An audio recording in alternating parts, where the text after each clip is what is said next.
How are you guys doing? Today is Sunday, May 16th, 2021, out here in this quarantine.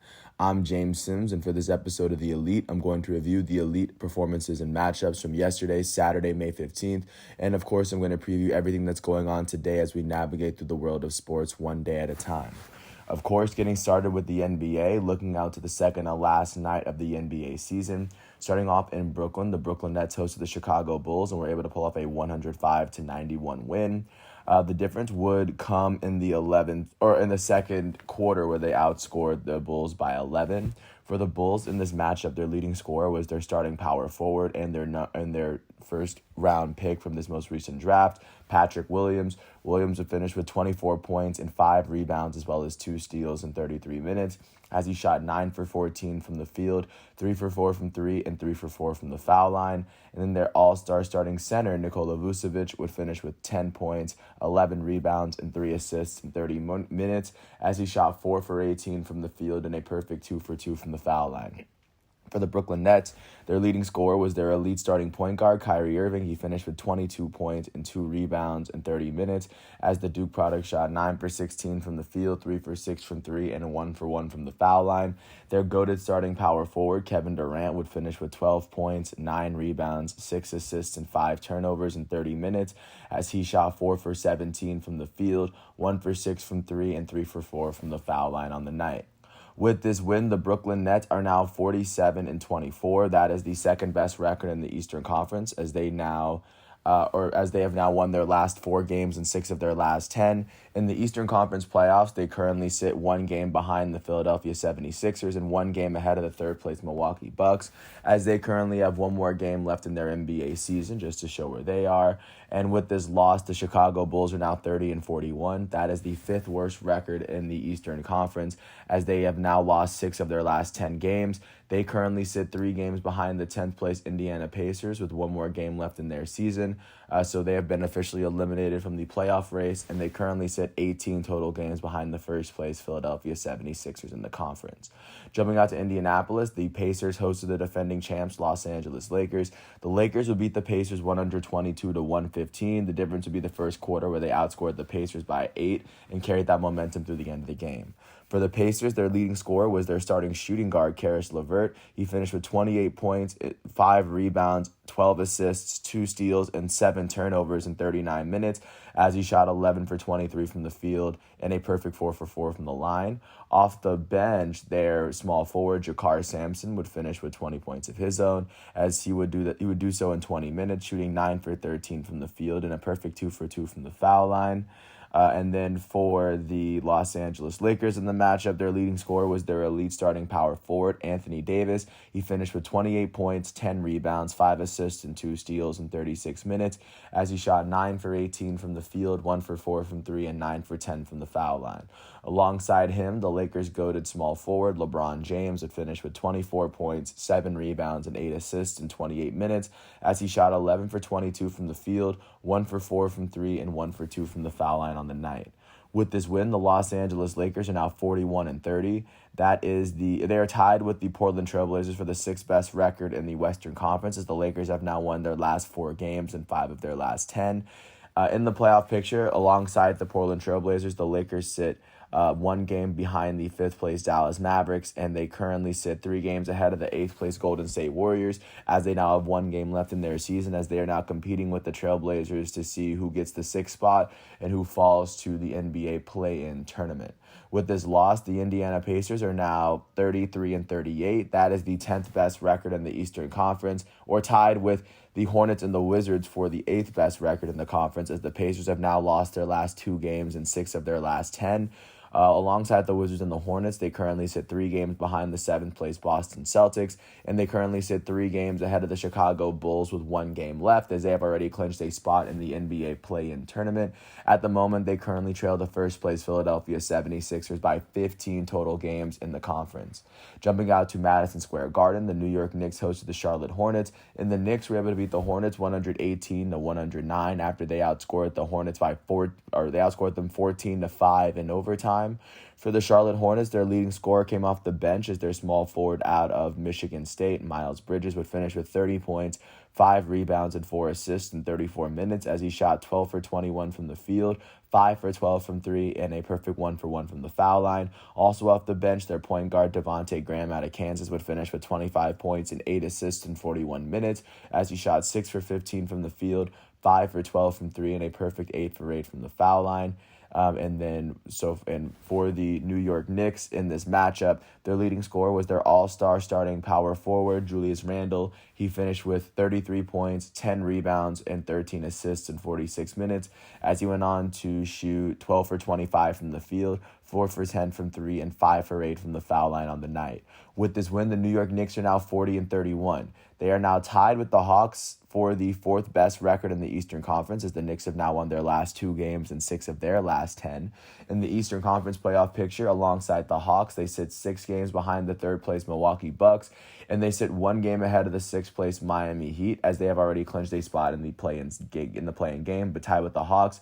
Both these teams are competing to see who ends up with the 4th best record, as they both have 1 more record in their season, and they currently sit 8 games behind the first-place Philadelphia 76ers in the conference.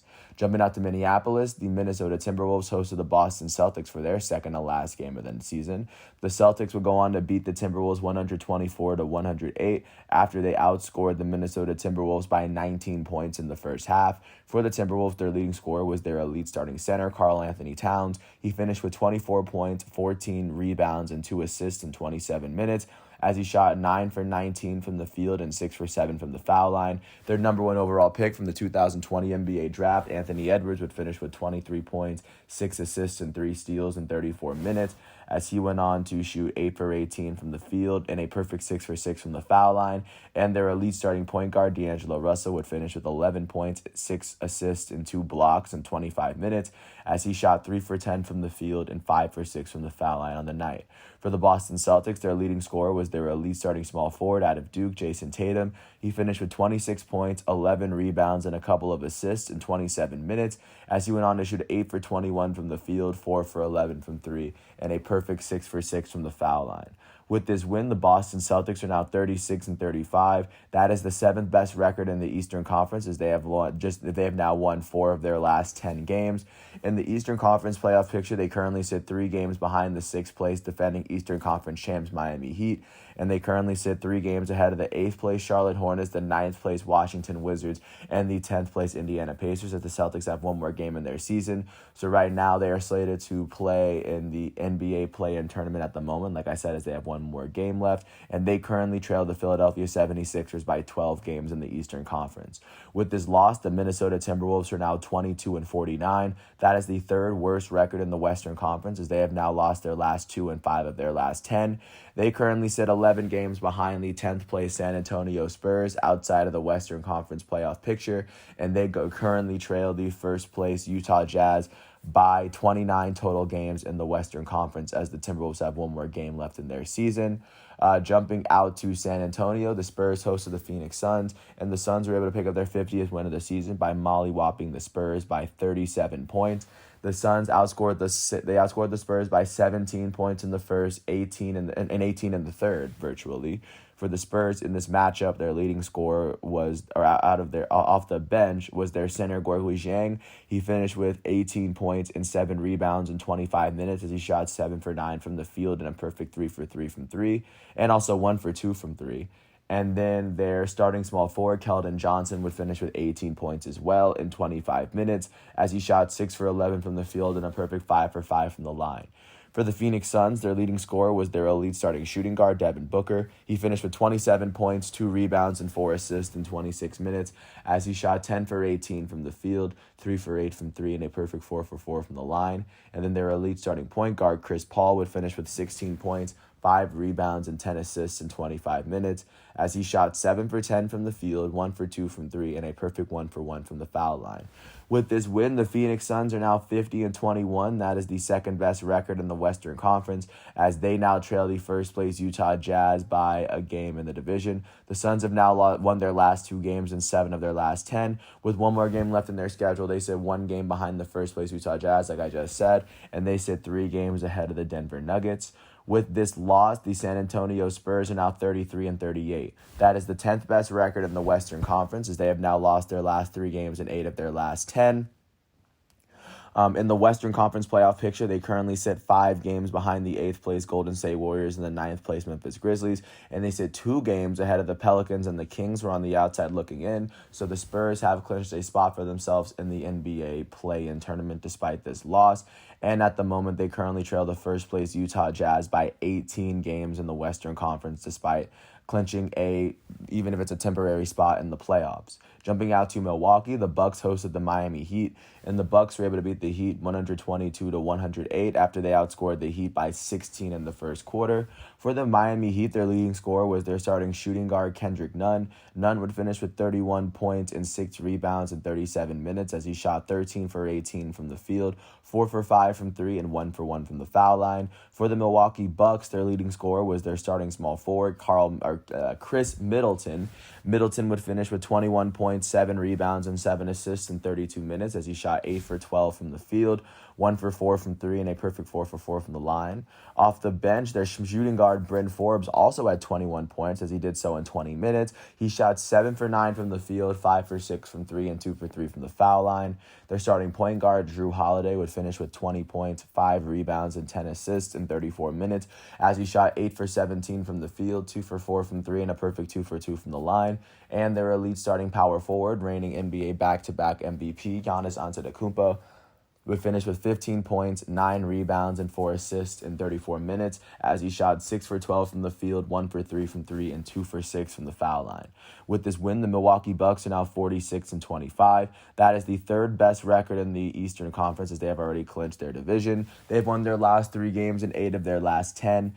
In the Eastern Conference playoff picture, they currently sit 1 game behind the 2nd place Brooklyn Nets, and they sit 6 games ahead of the 4th place New York Knicks and 5th place Atlanta Hawks. As the Bucks have 1 more game in their season, they currently trail the 1st place Philadelphia 76ers by 2 games in the conference.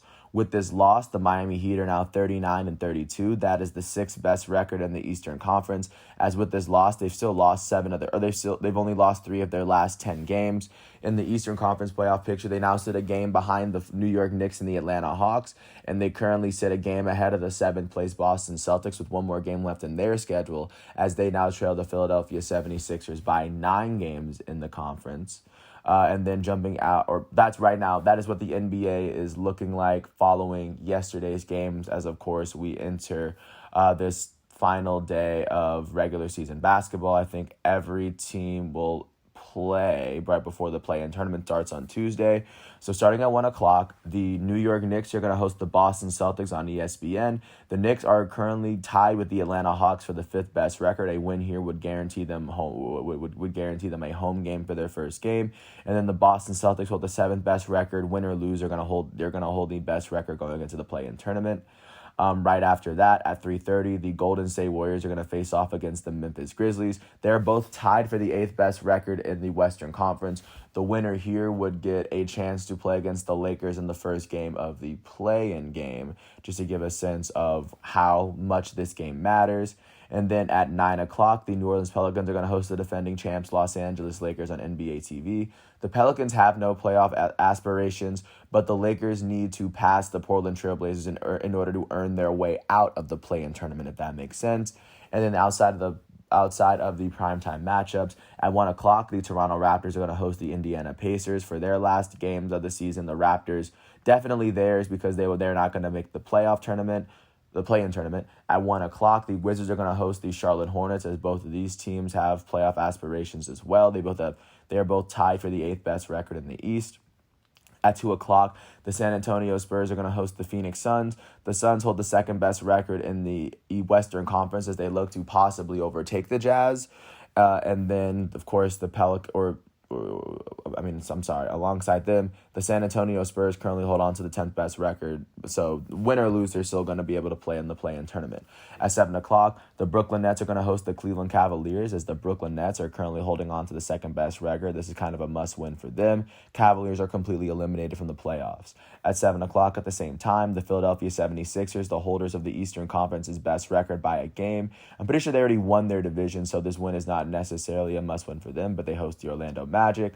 At 8 o'clock, the Detroit Pistons are going to host the Miami Heat. The Pistons are already eliminated from the playoffs, and the Heat are sitting one game behind the Hawks and the Knicks. I'm not sure if they're going to move up much higher, win or lose. 9 o'clock, the Bulls are going to host the Milwaukee Bucks, as the Bucks are fighting for that third best record in the East, and the Bulls have been eliminated from playoff contention. At 9 o'clock, the Minnesota Timberwolves are going to host the Dallas Mavericks. The Timberwolves have been already eliminated, and the Dallas Mavericks are currently holding on to the fifth best record in the East, as they have clinched a spot not in the play-in tournament. And then at 9 o'clock, the Oklahoma City Thunder are going to host the Los Angeles Clippers, as the Thunder have no playoff intentions. The Clippers hold the fourth best record in the West.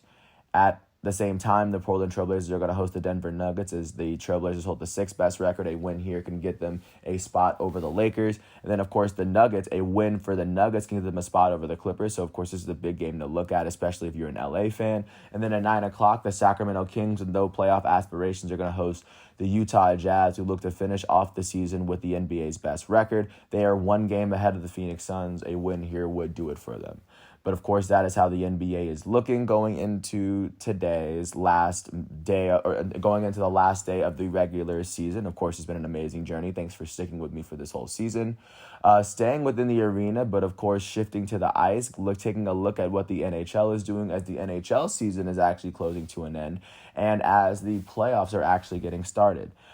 First off, starting in Canada, the Vancouver Canucks were able to beat the Edmonton Oilers 4-1 to pick up their 22nd win of the season.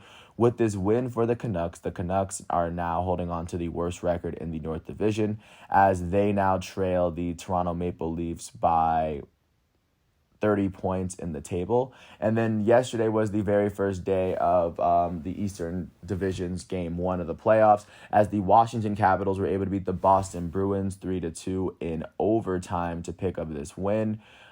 Just looking out to how it's shaping up. The Capitals are currently holding on to the second seed, and the Bruins holding on to the third seed in the division. And with this win, the Washington Capitals now take a 1-0 series lead after they were able to get the tiebreaker in overtime to pick up a very big win at home. Looking at what's going on today for today's playoff matchups, first off, there's going to be a regular season game between the Canucks and the Flames, as they both have 3 more games to finish their season. But at 12 o'clock, it'll be the first game in the other Eastern Division matchup, as the 1 seed Pittsburgh Penguins are going to host the 4 seed New York Islanders. That game's going to be on NBC. At 3 o'clock, the Las Vegas Golden Knights are going to host the Minnesota Wild on NBC. That'll be a very big matchup between these two teams. And then it'll be game 1 of the Central first round between the Florida Panthers and the Tampa Bay Lightning, which in the Central Division is the 2-3 matchup. And the Wild Golden Knights matchup out west is the 2-3 matchup out there as well. So as we're progressing through the NHL, of course, I'm going to keep you updated. And once the regular season is officially over, I can give a little bit of a preview for the first round of the NHL playoffs thus far. So that is what the NHL is looking like. Taking a quick look at to what the MLB is looking like, of course, because yesterday was Saturday. It was in the heat of a lot of weekend baseball, of course, in the middle of their weekend series. Jumping out to Tampa, the Tampa Bay Rays hosted the New York Mets, and the Rays were able to beat the Mets 12-5 after scoring 6 runs in the 8th. For the New York Mets in this matchup, the start would be given to Drew Smith. Drew Smith would allow no earned runs in 2 innings pitched as he struck out 3. The loss would be given to their first relief pitcher, Joey Lucchesi. Lucchesi would allow 4 earned runs in 1.2 innings pitched as he struck out 2 on the day. With this loss, Joey Lucchesi is 1-3 as a relief pitcher on the season. The only player on the team that had more than 1 hit was their left fielder, Dominic Smith, as he went 2 for 3 with a run. And then their elite first baseman, Pete Alonso, would end up going 1 for 4 with an RBI and a run as he had his 6th home run of the season. And their elite shortstop, Francisco Lindor, would go 1 for 4 with an RBI and a run as he had his 3rd home run of the season for himself. For the Tampa Bay Rays, the start in the win would be given to Shane McClanahan. McClanahan would allow 4 earned runs in 5.1 innings pitched as he struck out 7. With this win, McClanahan is now 1-0 as a starting pitcher for the Rays on the season. In their batting lineup, their elite designated hitter, Randy Arozarena, will go 3 for 5 with an RBI and a run, he would have a pretty good game for himself. Their first baseman, Yandy Diaz, would end up going 3 for 4 with 2 RBIs and 3 runs as he hit 2 doubles on the day. Their third baseman, Joey Wendell, would go 4 for 5 with 2 RBIs and 2 runs. And last but not least, their pinch hitter for their second baseman, Austin Meadows, would end up going 2 for 4 with an RBI and 2 runs. With this win, the Tampa Bay Rays are now 22-19. That's the fourth best record in the American League East, as they now trail the Boston Red Sox by 3 games in the division. With this loss, the New York Mets are now 18-15. That is the best record in the National League East, win percentage-wise, as they now sit half a game ahead of the Philadelphia Phillies at the moment. Jumping out to Minneapolis, the Minnesota Twins hosted the Oakland Athletics, and the Twins were able to beat the Athletics 5-4 as they were able to give Colom his second win of the season. For the Oakland Athletics, the start would be given to Cole Irvin. Cole Irvin would allow 1 earned run in 6.2 innings pitched as he struck out 2 on the day. He would not get the decision. The decision would be given to their closer, Jake Diekman, who actually blew the save, his first blown save of the season. He allowed 1 earned run in .1 innings pitched, and with this loss, he is now 2-1 as a relief pitcher on the season. Their first baseman, Matt Olson, would end up going 2 for 4 with 2 RBIs and a run for himself, as he was the only Oakland Athletics player with more than 1 hit. And for the Minnesota Twins, the start went to Jose Berrios. Berrios would allow 4 earned runs in 7 innings pitched as he struck out 6 on the day. But of course, the win would be given to their first relief pitcher, Alex Colom. Colom would allow no earned runs in 1 inning pitched as he struck out 1. This is his second win of the season as a relief pitcher. And the save was given to Hansel Robles as he allowed no earned runs in the 1 inning that he pitched as he struck out 2. That's Robles' first save of the season. Not to mention, the Twins did come from behind in the 8th inning, thanks to a 1-run single and then a 3-run home run from Miguel Sano. For Miguel Sano, he would end up going 1 for 4 with 3 RBIs and a run as he had his 3rd home run of the season, the only home run of the day for the Twins. Their elite designated hitter, Nelson Cruz, would go 2 for 3 with an RBI and a run. And then their left fielder, who in this matchup was Rob Refsnyder, would end up going 2 for 4 with an RBI and a run. With this win, the Minnesota Twins are now 13-24. That is the worst record in the American League Central, as they now trail the Chicago White Sox by 9.5 games in the division. With this loss, the Oakland Athletics are now 24-17. That is the best record in the American League West, as they now sit half a game ahead of the second-place Houston Astros. Jumping out to Boston, the Boston Red Sox hosted the LA Angels in Fenway and were able to pull up a 9-0 win to pick up their 25th win of the season. For the Angels, the start and the loss went to Dylan Bundy. Bundy would allow 7 earned runs in 4 innings pitched. He struck out 3. With this loss, Bundy is 0-5 as a starting pitcher this season, and the only player in the game that had more than 1 hit was their first baseman, Phil Gosselin, who went 2 for 4 on the day for himself. They're only held to 4 hits on the day. A lot of that can be given to Boston Red Sox starting pitcher Martin Perez. Perez would allow no earned runs in 6 innings pitched as he struck out 5 on the day. With this win, Martin Perez is 1-2 as the starting pitcher for the Red Sox. In their batting lineup, their center fielder, Alex Verdugo, would end up going 2 for 4 with an RBI and 2 runs as he had his 5th home run of the season.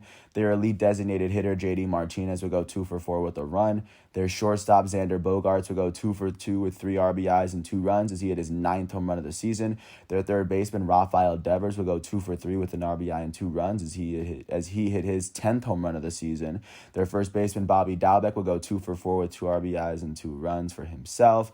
And then their left fielder, Franchi Cordero, will go 2 for 4 with 2 RBIs. With this win, the Boston Red Sox are now 25-16. That is the best record in the American League East. That is the best record in the American League, and that is the best record in the MLB as a whole, as they currently sit 2 games ahead of the second-place Yankees in the division. And with this loss, the Los Angeles Angels are now 16-22. That is the worst record in the American League West, as they currently trail the Oakland Athletics by 6.5 games in the division. Jumping out to Detroit, the Detroit Tigers hosted the Chicago Cubs, and the Tigers were able to pick up a 9-8 win in the 10th inning, thanks to a Harold Castro RBI single to give them their 14th win of the season. For the Chicago Cubs, the start was given to Trevor Williams. Williams would allow 3 earned runs in 2 innings pitched as he struck out 2 on the day. The loss, however, would be given to their elite closer, Craig Kimbrell. Kimbrell would allow 1 earned run in 2 total in .2 innings pitched as he struck out 1. With this loss, Kimbrell blew his second save, and Kimbrell is now 0-2 as a closer for the Chicago Cubs this season.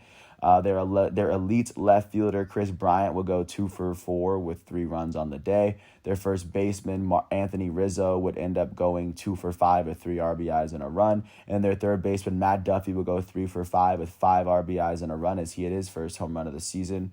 And then for the Detroit Tigers in this matchup, the start would be given to Jose Urena, who would allow 4 earned runs in 2.2 innings pitched as he struck out 1 batter.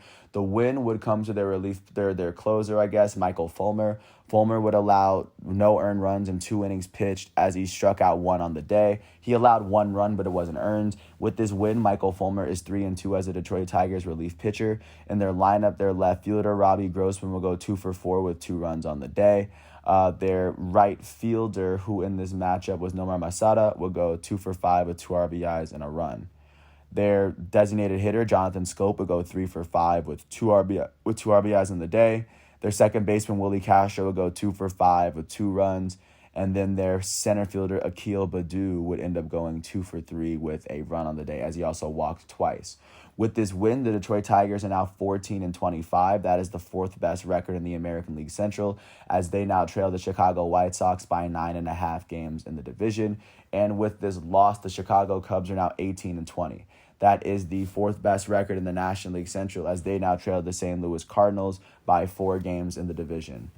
Jumping out to Pittsburgh, the Pittsburgh Pirates hosted the San Francisco Giants, and the Pirates were able to beat the Giants 8-6, as the Pirates won off of a walk-off 2-run home run from Jacob Stallings in the 9th to give them their 17th win of the season. For the San Francisco Giants in this matchup, the start would be given to Johnny Cueto. Cueto would allow 2 earned runs in 4.1 innings pitched as he struck out 2 on the day. The loss, however, would be given to Jake McGee, their closer.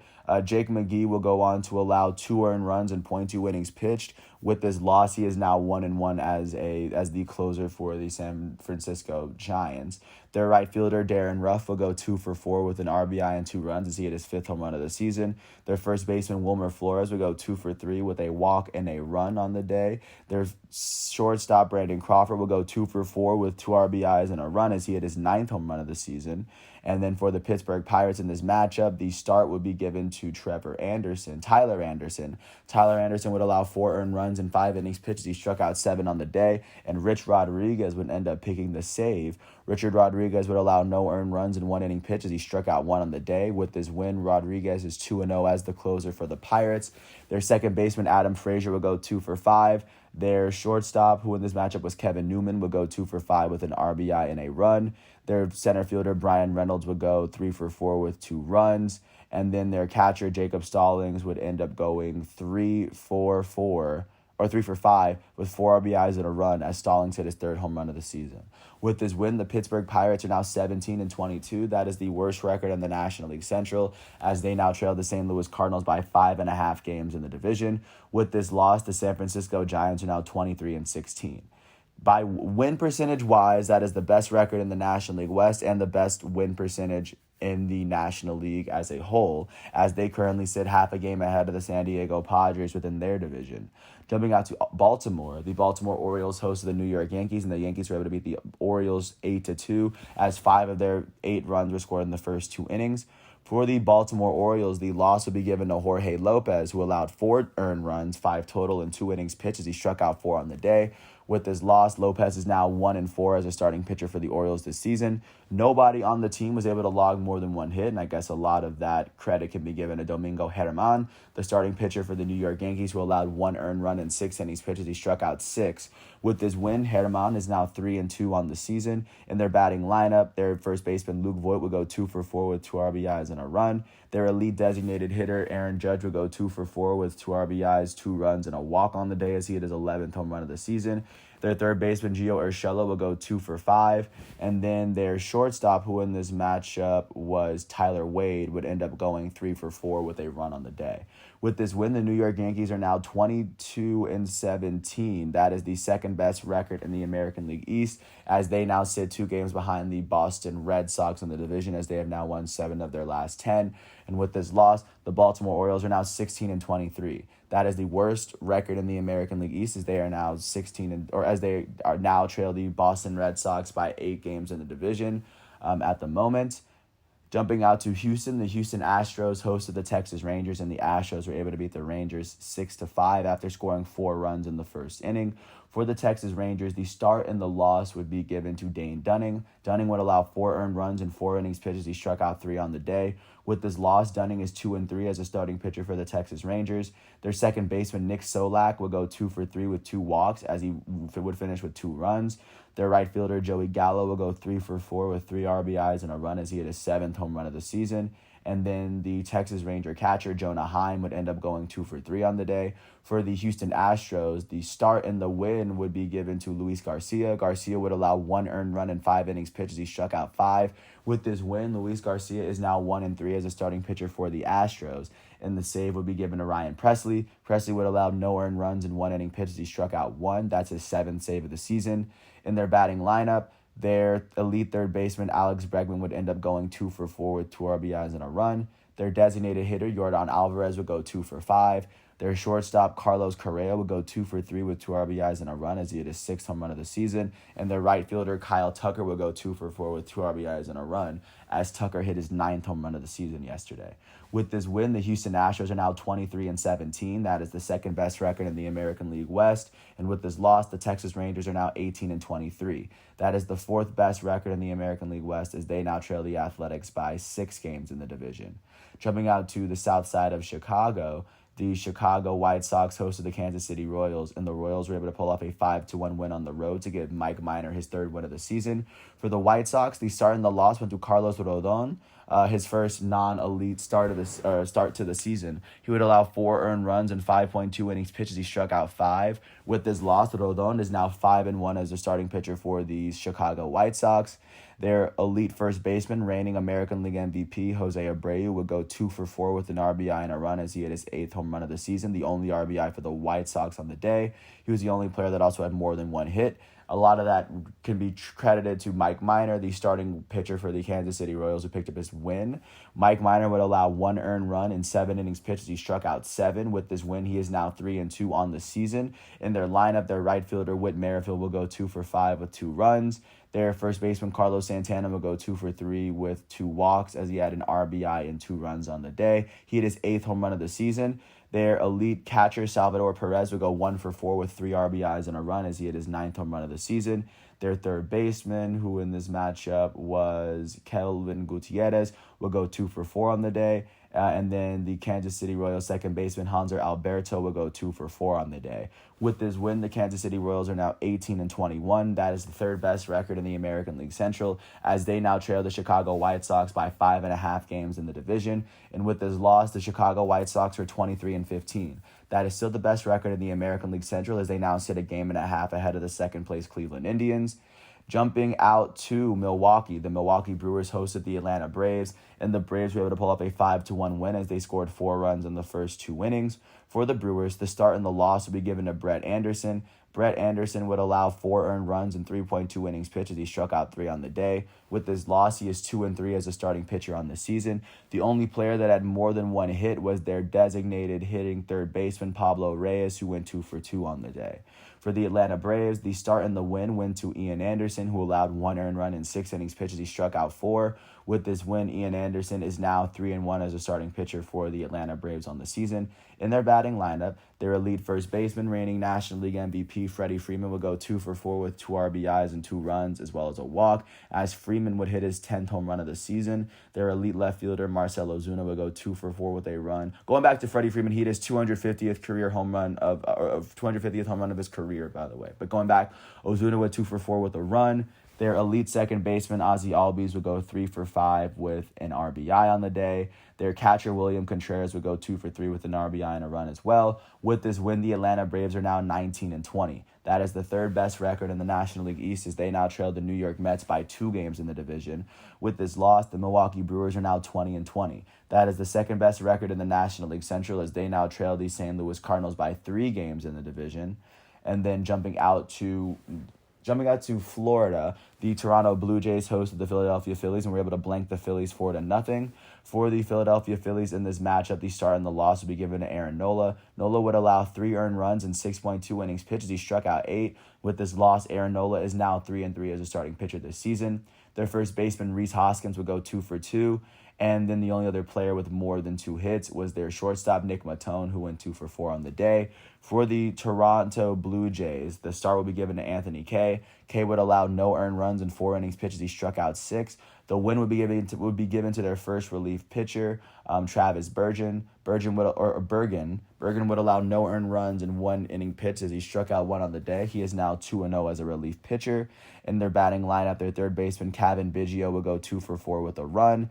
Their left fielder, Lourdes Gurriel Jr., would go 2 for 4 with an RBI and a run for himself. Those are the 2 players with more than 1 hit. And then their elite first baseman, Vladimir Guerrero Jr., would go 1 for 4 with an RBI and a run as he hit his 10th home run of the season.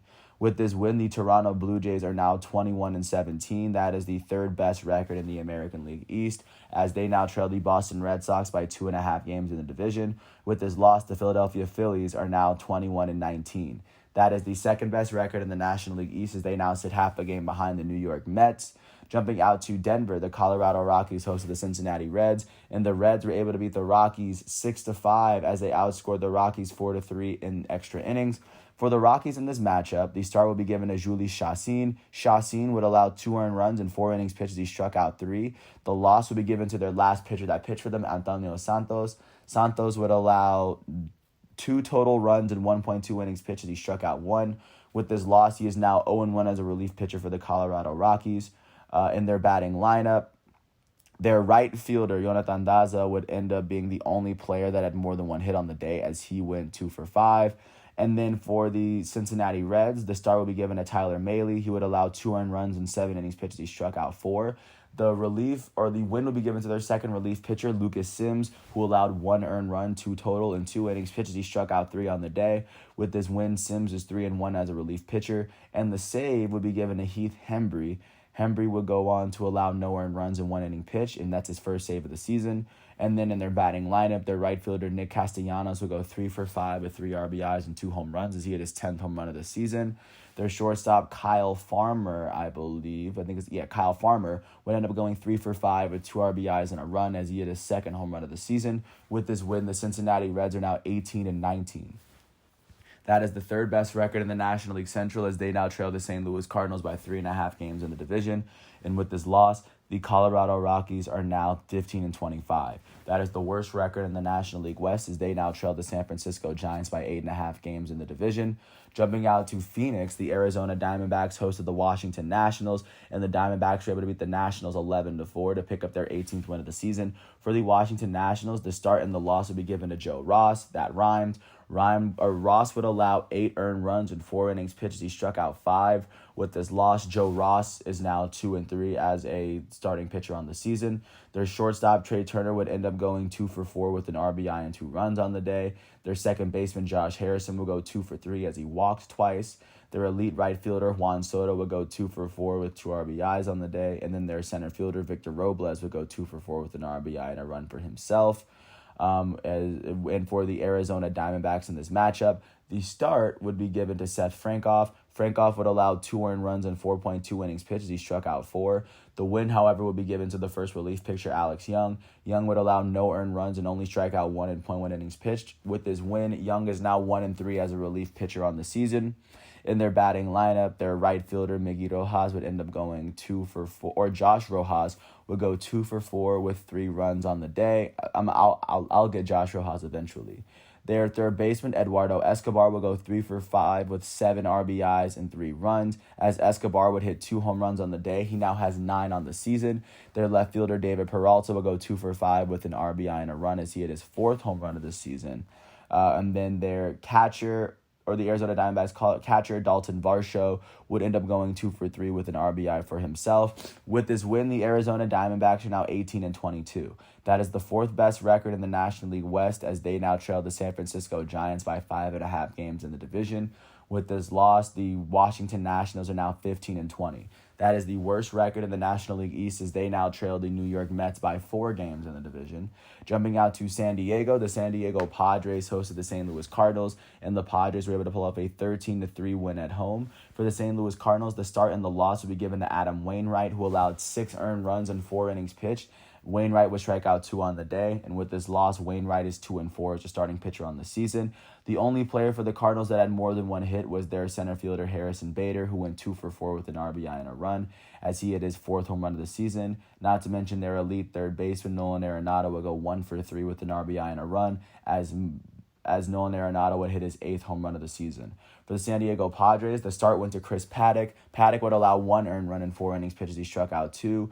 The win would be given to their first relief pitcher, Miguel Diaz. Diaz would allow 1 earned run in 2 innings pitched as he struck out 3. With this win, Diaz is 2-0 as a relief pitcher for San Diego. Their center fielder, Trent Grisham, will go 3 for 5 with a run. Their second baseman, Jake Cronenworth, will go 3 for 4 with 3 runs on the day. And then their first baseman, Austin Nola, will go 3 for 5 with 6 RBIs and a run, as Austin Nola will go on to hit his first home run of the season for the team. With this win, the San Diego Padres are now 23-17. They are now half a game behind the San Francisco Giants in total in the division, just to give a sense of where they are. And with this loss, the St. Louis Cardinals are now 23-17. That they have the same record as the Padres, but in the NL Central, that is the best record, as they now sit 3 games ahead of the Milwaukee Brewers in the division. And then jumping out to Seattle, the Seattle Mariners hosted the Cleveland Indians and were able to pull up a 7-3 win at home to give Justice Sheffield his 3rd win of the season. For the Cleveland Indians, the start and the loss went to Tristan McKenzie. Tristan McKenzie would go on to allow 5 earned runs in 4.1 innings pitched as he struck out 6 on the day. With this win, McKenzie is 1-2 as a starting pitcher on the season. Their elite third baseman, Jose Ramirez, would go 3 for 3 with a run. And then their right fielder, Harold Ramirez, would end up going 2 for 4 with an RBI and a run, as he had his first home run of the season for the Cleveland Indians. For the Seattle Mariners, the start and the win would go to Justice Sheffield. Sheffield would allow 2 earned runs in 6 innings pitched as he struck out 2 on the day. With this win, Sheffield is now 3-3 as a starting pitcher for the Mariners. Their right fielder, Mitch Haniger, would end up going 2 for 4 with an RBI and 2 runs as he hit his 12th home run of the season. And the only other player on the Mariners with more than 1 hit was their designated hitter, Donovan Walton, who went 2 for 4 with 2 RBIs on the day. With this win, the Seattle Mariners are now 20-20. That is currently the 3rd best record in the American League West, as they now sit 3.5 games behind the first place Oakland Athletics. And with this loss, the Cleveland Indians are now 21-16. That is the 2nd best record in the American League Central, as they now sit 1.5 games behind the Chicago White Sox in the division. And then last but not least, jumping out to Dodger Stadium, the defending World Series champs hosted the Miami Marlins and were able to pull up a 7-0 win to give Trevor Bauer his 4th win of the season. For the Miami Marlins, the start and the loss would be given to their starting pitcher, Jordan Holloway. Holloway would allow 2 earned runs in 3 innings pitched as he struck out 2. With this loss, Holloway is now 1-2 as a starting pitcher on the season. No one on the Marlins is able to log more than 1 hit. The whole team was only held to 2 hits, and a lot of that can be attributed to the Los Angeles Dodgers' elite starting pitcher, Trevor Bauer, the reigning National League Cy Young winner. He allowed no earned runs and only 2 hits in 7 innings pitched as he struck out 10 batters on the day. With this win, Trevor Bauer is now 4-2 as a starting pitcher for the Dodgers. Their first baseman, Max Muncy, will go 3 for 4 with an RBI and a run. He was the only player on the Dodgers who had more than 1 hit on the day, and with this win, the Los Angeles Dodgers are now 22-17. In the National League West, that is the 3rd best record, as they now sit 1 game behind the San Francisco Giants in the division. And with this loss, the Miami Marlins are now 17-22. That is the 4th best record in the National League East, as they now sit 4 games behind the first place New York Mets at the moment. That is what the MLB is looking like following yesterday's performances, looking into today, and of course looking into today's Sunday games as they finish off these series. First, looking at the earlier games in the day. At 105, John Means, the Baltimore Orioles pitcher who threw a no-hitter, is going to start against Jordan Montgomery and the New York Yankees at 105. At the same time, Mitch Keller and the Pittsburgh Pirates are going to host 4-0 Alex Wood and the San Francisco Giants. At 107, Robbie Ray and the Toronto Blue Jays are going to host Chase Anderson and the Philadelphia Phillies. At 110, Nate Eovaldi and the Boston Red Sox are going to host Jose Quintana and the Los Angeles Angels. At the same time, Matthew Boyd and the Detroit Tigers are going to host Kyle Hendricks and the Chicago Cubs. Also at 110, Josh Fleming and the Tampa Bay Rays are going to host Marcus Stroman and the New York Mets. At 210, Dylan Cease and the Chicago White Sox are going to host Brady Singer and the Kansas City Royals. At the same time, Kenta Maeda and the Minnesota Twins are going to host Chris Bassett and the Oakland Athletics. Freddie Peralta and the Milwaukee Brewers are going to host Huascar Ynoa and the Atlanta Braves at the same time, and also at the same time on ESPN Plus, Lance McCullers and the Houston Astros are going to host Kyle Gibson and the Texas Rangers. At 3:10, Antonio Senzatella and the Colorado Rockies are going to host Jeff Hoffman and the Cincinnati Reds. At 4:10, the Seattle Mariners are going to host the Cleveland Indians, led by their elite starting pitcher Shane Bieber. At 4:10, the defending champs Los Angeles Dodgers are going to host the Miami Marlins, led by Pablo Lopez. At the same time, the Arizona Diamondbacks, led by Luke Weaver, are going to face off against the Washington Nationals, led by Eric Fetty. And last but not least, on ESPN, on primetime, the San Diego Padres are going to host the St. Louis Cardinals as Ryan Weathers is pitching for San Diego and Kwang Hyun Kim is pitching for St. Louis. With this being how the MLB shapes out, last but not least, I'm going to take a look out to what the world of soccer is looking like following yesterday's matchups, because a lot of seasons have officially been won, but technically not all of them. And of course, there was also a domestic cup final yesterday. First off, starting in the English FA Cup final, Leicester City was able to beat Chelsea 1-0 off of an electric goal outside of the box from their Belgian midfielder Tielemans. With this win, Leicester City, I'm not sure if this is their first FA Cup, but this is their second trophy since 2016, considering they're not considered one of the top British clubs. This is an incredible accomplishment for any club. And then jumping out to the Bundesliga, the reigning Bundesliga champs Bayern Munich the current Bundesliga champs were able to draw with SC Freiburg, as their first goal would be a penalty kick from their elite Polish striker Robert Lewandowski, as he was able to tie the Bundesliga record for 40 goals in one season, and they currently have one more game left in their season for Robert Lewandowski to break that record at home. Also, as they get to raise their trophy ceremony as well. And in their 53rd minute, they would get a goal from their elite German forward, Leroy Sané, in the 53rd minute. That was the only big game that took place in Germany. Jumping to Italy, starting off with Inter and Juve. Juventus was able to beat Inter Milan 3-2 after Inter had already won the table. But of course, they wanted to spoil Juventus's chance to make Champions League, because going into this game, Juventus had the fourth best record in Italy. Cristiano Ronaldo, Juventus's goated Portuguese forward, would score in the 24th minute to get it started. Romelu Lukaku, the elite starting striker for Inter, would score in the 35th minute on the penalty kick to tie it up. Then Juan Cuadrado would score at the end of the first half to make it 2-1. Juventus would score an own goal in the 83rd minute to make it 2-2, and then they would get a penalty kick from Juan Cuadrado in the 88th minute as he picked up a brace, and Juventus picked up a very important win in Italy. Starting off with Inter already won the table. They're now sitting 10 points ahead of second place Atalanta. But with this win, Juventus have temporarily passed Napoli, and they sit 2 points ahead of Napoli, as Napoli still has their game to play. Also, Atalanta, holding on to the second place, was able to beat Genoa.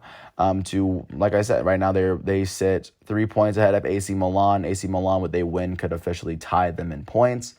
And that is currently that's what Italian soccer is looking like. That's what all soccer was looking like for yesterday. Leading into today, first to get started, there is the UEFA Women's Champions League matchup between Barcelona and Chelsea. And looking at how this game is going to be played, it looks as though this is going to be the Champions League final. So this is going to be a very well-anticipated matchup, as, of course, Chelsea and Barcelona have done a lot to get their teams here. At 9:05, Tottenham Hotspur is going to host Wolverhampton. As, of course, go back to the men. Tottenham is currently sitting 3 points behind West Ham in the 7th spot. Tying West Ham up at 6 could put them in a really good place to at least put them in a Europa League spot for now. Liverpool is going to face off against West Brom at 11:30 as Liverpool holds the 5th best record. A win here wouldn't necessarily pass Chelsea, but it would get them to within striking distance with 2 games away, as they could knock Chelsea out of Champions League contention. And then that's how that's shaping out. Jumping to the German Bundesliga, Borussia Dortmund's going to host Mainz at noon, as Borussia Dortmund looks to hold a spot. They look to hold their Champions League spot at the moment, as they sit 1 point ahead of 5th place Eintracht Frankfurt. A win here could temporarily move them into first, as Wolfsburg is playing against RB Leipzig. Those are the number 2 and 3 teams in Germany, so that looks to be a pretty impressive matchup. RB Leipzig would still hold on to their 2nd place spot, but Wolfsburg would, with a win here, can definitely cement a Champions League spot, so that's important. Jumping out to Italy, Napoli is going to face off against Fiorentina, as Napoli is the team in Italy that is currently sitting ahead, they're sitting behind Juventus, but a win here would jump them right back ahead of Juve. That would spoil their season. And then AC Milan's going to host Cagliari at 2:45. With a win here, Milan would tie Atalanta for 2nd place in points in the table with 1 more game left, so the pressure is on AC Milan. Jumping out to La Liga, at 12:30, all the top 3 teams in Spain are going to be playing in their matchups. First, starting off with the number 1 team in Spain, Atletico Madrid is going to be facing off against Osasuna at 12:30. Osasuna currently holds the 11th best record in the table, and with 2 more games left, Atletico Madrid sits 2 points ahead of Real Madrid, so of course the pressure is there for them to win. Real Madrid is going to go face off against Athletic Bilbao at the same time.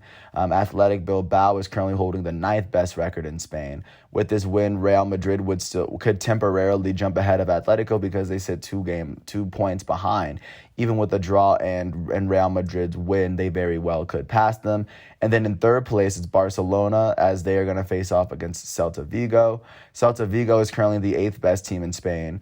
Barcelona sits 4 points behind Atletico Madrid and 2 points behind Real. So if they have any hope of winning the title, they definitely have to win this game. And then looking out to Ligue 1, PSG is going to face off against Stade Reims at 3 o'clock, as they are still trying to compete for the Ligue 1 title. They currently sit 3 points behind Lille with 2 games left. Lille is going to face off against Saint-Étienne today, the 11th best team in France, as they hope to hold on to their spot. And that's pretty much roughly what's going on. I mean, Monaco's still sitting 2 points behind them, as Monaco's going to face off against Stade Rennes, a team that was in Champions League this year. But virtually that's everything that's going on for today, Sunday, May 16th, 2021, out here in this quarantine. I want to thank everyone once again for listening to all 52 minutes of this piece. And once all of today's matchups and exhibitions are done, I will come back tomorrow on Monday, May 17th, for another installment of The Elite. Thanks once again for listening to my piece. I hope all is well, and I'll catch you tomorrow. Peace out.